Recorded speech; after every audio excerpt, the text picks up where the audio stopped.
આજે આપણે બરફનો ગોલો બનાવીશું, એ પણ ઘરે અને એકદમ બજાર જેવો જ.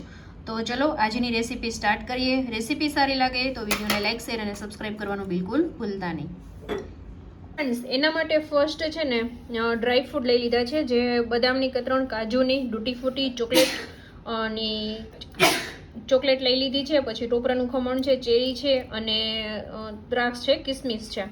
અને અહીંયા સિરપ છે, જે સિરપ બનાવેલા છે ઓલરેડી મારી ચેનલ ઉપર આવી ગયા છે. તો ખસનું છે, ગુલાબનું છે, પાઇનેપલ છે, કાલા ખટ્ટા છે અને ચોકલેટ સિરપ છે. અને આ મશીન છે.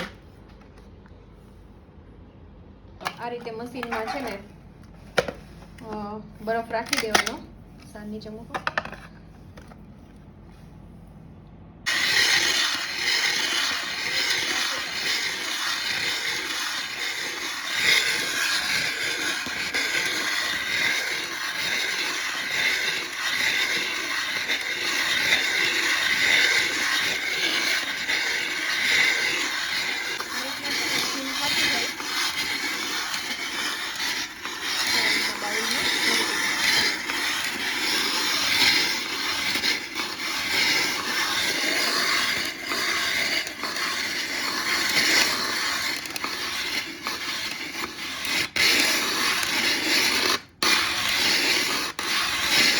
આ રીતનો છે ને બરફ મળતો હોય ને એ રીતના છે ને તમારે શેપ આપી દેવાનો.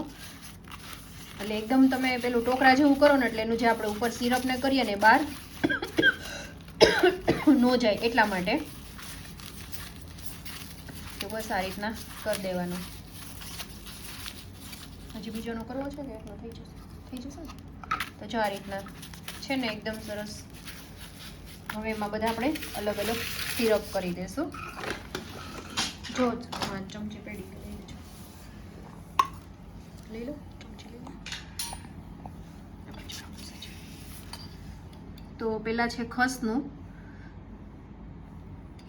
ખસ એડ કરશું.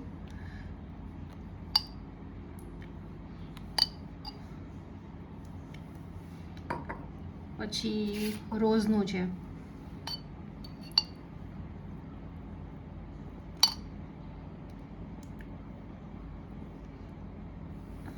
પછી કાલા ખટા અને પાઇનેપલ. તમે તમારી ચોઈસ પ્રમાણે કોઈ પણ સિરપ એડ કરી શકો છો. મેં 5 સિરપ બનાવેલા છે, તે અત્યારે 4 સિરપ લીધેલા છે એમાંથી. પાછા એમાં જ અને પાઇનેપલ. આમાં તમે કન્ડેન્સ મિલ્ક છે, મલાઈ છે, એ પણ એડ કરી શકો છો તમારી ચોઈસ પ્રમાણે. હવે છે ને આ એડ કરી દો. પાછું ઉપર એડ કરજો. અને ચોકલેટ સિરપ. બસ પછી ઉપરથી ને બજાર કરતાં પણ એકદમ સરસ. અને જો આ ડ્રાય ફ્રૂટ બધું પહેલાં શું એડ કર્યું? દ્રાક્ષ, પછી બદામની કતરણ અને ભરપૂર માત્રામાં ડ્રાય ફ્રૂટ છે. કાજુ, બદામ ને કાજુ અને ડૂટી ફૂટી, પછી ચોકલેટ ચિપ્સ અને લાસ્ટમાં ટોપરાનું ખમણ. અને એના રેવા દો પહેલાં. ચાલો એકાદું સિરપ નાખી દો, પછી આ નાખી દો, પછી છે